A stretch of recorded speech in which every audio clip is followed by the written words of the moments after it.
section. I'm Josh Fenton, CEO of GoLocal. We're at the Navigant Credit Union Broadcast Center.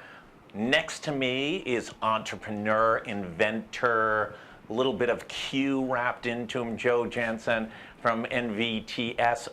NVTS is the acronym for Night Vision Technology Solutions. Yes. It's a mouthful. Could it be a cooler name? I mean, who doesn't want night vision technology embedded in their on their head, right? It is cool, but it's been an interesting business, and we've been around, located in Jamestown, Rhode Island. Always known as a hotbed for emerging technology. That's right. We're companies. a hotbed of emerging technologies, tucked away in Jamestown, Rhode Island, and we have our lab and engineering facility there. We've been around in Jamestown since 2014. We're a manufacturer of electro-optic infrared camera systems. So thermal and visible camera systems that go on platforms like shipboard and also land mobile vehicles and for border surveillance also.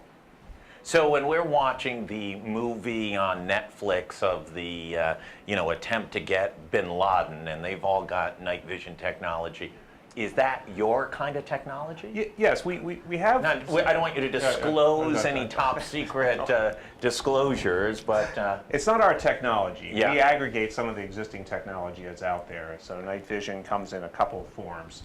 One form is image intensification. That's the light amplification. Kind of green look. That's the green. It goes through a phosphorus filter, and that's where you get the green look. And that amplifies starlight or any existing light for nighttime operations.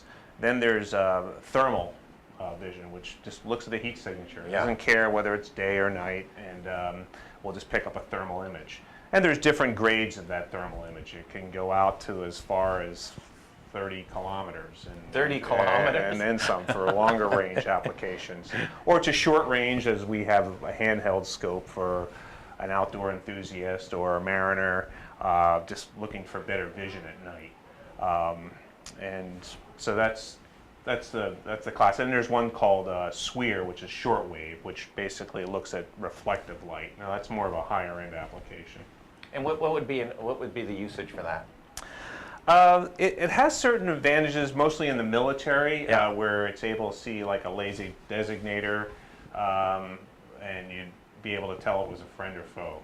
Gotcha. So you're really at some critical high-end technology. Let's talk about, without disclosing anything, I don't want to be, picked up by the NSA later today for disclosing any secrets, but you're supplying the United States military in many situations, Marines, Special Forces, Navy, etc. Yes, we are. Our customers range from the United States Navy. We've done some work with the Army. We've done work with General Dynamics, Raytheon. We've outfitted partial Greek Coast Guard. We were in there when a lot of the refugees were 5,000 a day were coming in, and we were putting on stabilized camera systems for their ships to help and assist in that effort. To border security for the Vietnam Border Guard. For Vietnam Border Guards? Yeah. So they were came to us for some thermal and visible camera binoculars that had a laser rangefinder in it, and so to assist them in their mobile patrols. So we've done projects like that. We've also advanced in our technology to where we've been delivering products into the unmanned surface vehicle. Oh, wow. So that could range from an unmanned ship that's at sea, that's totally autonomous. That project was funded by DARPA. Yeah.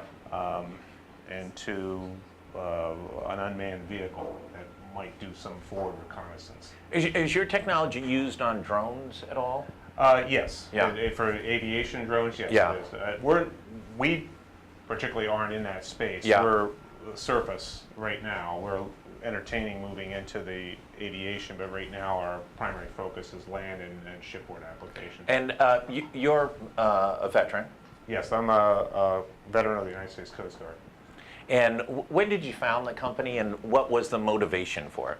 Well, I founded it actually with two other partners originally in 2009, and we kind of evolved the business. We were, at one point I was representing a company that was in night vision, and found out that they were not going to be able to supply and support the products that we were looking to sell. So for some reason, I said, I think I can do this myself, found two partners. Why not? Right, sure. That evolved as I moved the facility and took over the entire business and moved it all to Rhode Island in 2014. Right.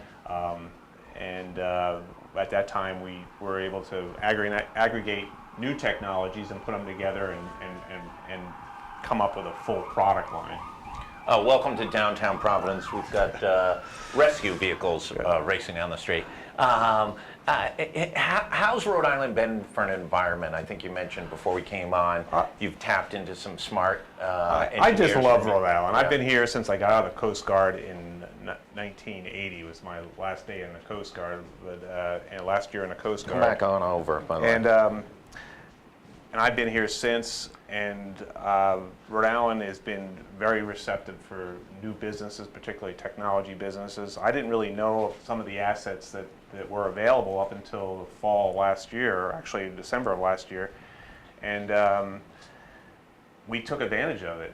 We, as a U.S. at the Department of Commerce funded project called STEP that we was co-sponsored to go to United Arab Emirates. They set us up with a matchmaking services that we saw some 15 appointments in 5 days. Right. Very successful. We're working on one in Mexico, in Portugal, and Spain.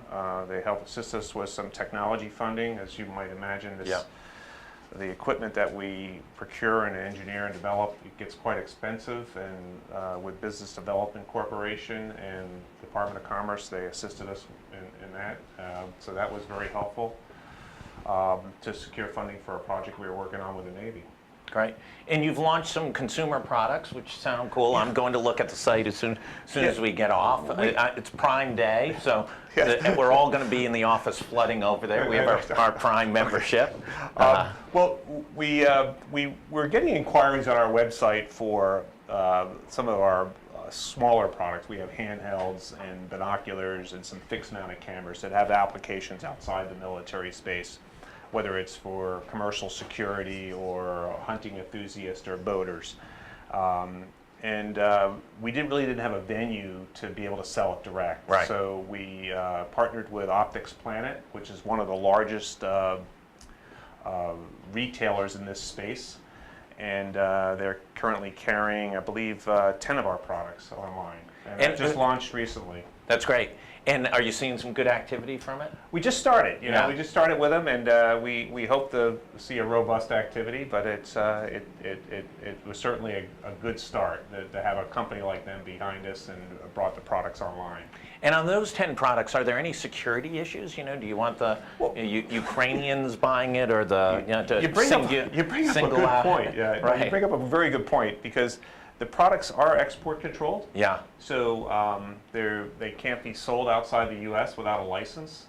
And when we do export outside to one of our customers outside the U.S., they have to be approved by the Department of Commerce, or they have to be used by the United States State Department, depending on The type of product. and the level of technology. So we have to apply for a license, and that could take a couple of months to get the export license. But for domestic, as long as it stays domestic and they sell it within that arena, then we're okay. And where are you now in your maturation?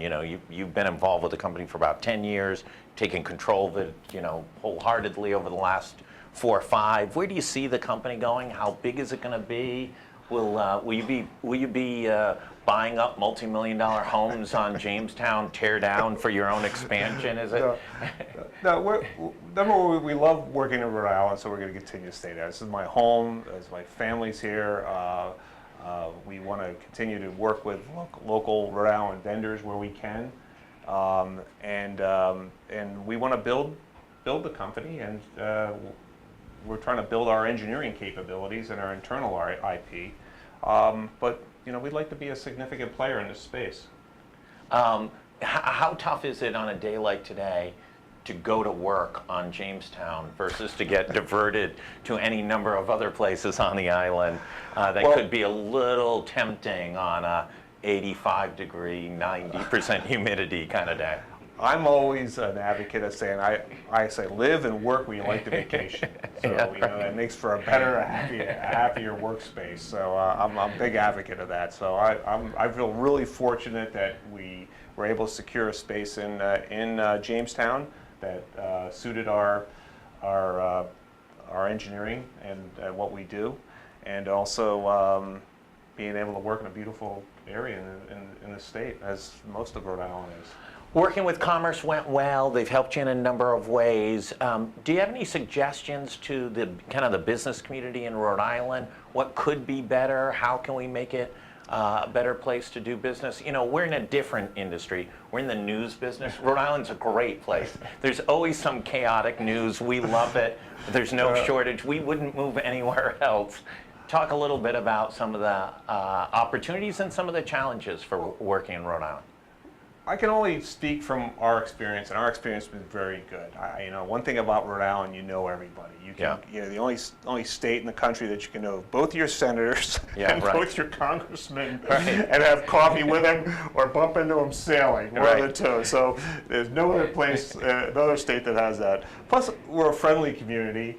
I found that working with Commerce, their outreach was great, their follow-up was great. As a business owner and as many business owners, you have a lot of hats on, and it's hard to sit down and do the business side of it. Right. And when I did do that, I had a lot of helpers, and they were eager to help. They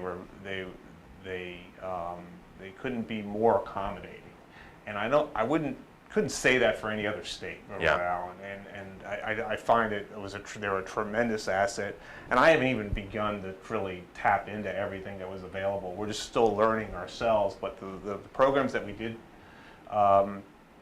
take advantage of have been successful, and they're still progressing. That's great.